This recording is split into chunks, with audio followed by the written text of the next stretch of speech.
Hi everyone. Quality அப்படின்றது நம்ம பொதுவாக எந்த வேலை செஞ்சாலுமே அதில் நம்ம வந்து குவாலிட்டியாக செய்யணும், குவாலிட்டியை வந்து இம்ப்ரூவ் பண்ணி தான் செய்யணும்.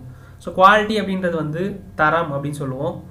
எந்த வேலை செஞ்சாலும் அதை நம்ம வந்து குவாலிட்டியாக வந்து இம்ப்ரூவ் பண்ணி அதை டெவலப் பண்ணி நம்ம அதை வந்து ப்ரொசீட் பண்ணணும். ஸோ குவாலிட்டிக்கு டெஃபினேஷன் என்னன்னு பார்த்தோம்னாக்கா, to satisfy the customer requirement and specification. Quality அப்படின்றது வந்து நம்மளுடைய கஸ்டமரை சாட்டிஸ்ஃபை பண்ணி அவங்களுக்கு தேவையான நேரத்தில் தேவையானபடி கொடுக்கறதுக்கு பேர் தான் வந்து குவாலிட்டி. ஸோ இதுதான் வந்து குவாலிட்டி அப்படின்றது தான் வந்து கஸ்டமருடைய சாட்டிஸ்ஃபிகேஷன். பொதுவாக மேனுஃபேக்சரிங் இண்டஸ்ட்ரி அப்படின்னு எடுத்தோம்னாக்கா மெயினானது 3 டிபார்ட்மெண்ட் தான். ஒன்று ப்ரொடக்ஷன், அடுத்தது குவாலிட்டி, அடுத்தது வந்து டிஸ்பேச். ஸோ இந்த 3த்துலையுமே வந்து குவாலிட்டி அப்படின்றத நம்ம வந்து ரொம்ப ரொம்ப இம்பார்ட்டண்ட்டாக வந்து வந்து ஃபாலோ பண்ணணும்.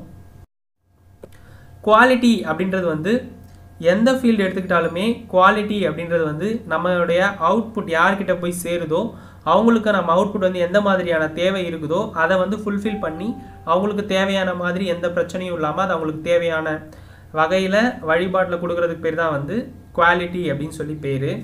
ஸோ இந்த குவாலிட்டி டிபார்ட்மெண்ட் தான் வந்து நம்மளுடைய கஸ்டமருடைய டைரெக்டாக வந்து லிங்கில் இருக்கக்கூடியவங்க.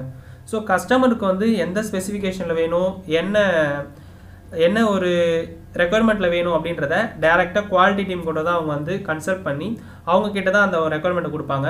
ஸோ அந்த குவாலிட்டி டீம் தான் வந்து அவங்க கஸ்டமருடைய நீடுக்கு ஏற்ற மாதிரி எல்லாத்தையுமே வந்து கரெக்டாக பர்ஃபெக்டாக வந்து ஃபாலோ பண்ணி ஃபைனல் அவுட்புட் வந்து குவாலிட்டியாக அவங்களுடைய கஸ்டமருடைய நீடுக்கும் அவங்களுடைய ஸ்பெசிஃபிகேஷனுக்கும் இருக்கிற மாதிரி செக் பண்ணி லாஸ்ட்டாக நமக்கு வந்து அவுட்புட் ப்ரொடியூஸ் பண்ணுறவங்க தான் வந்து குவாலிட்டி டிபார்ட்மெண்ட்.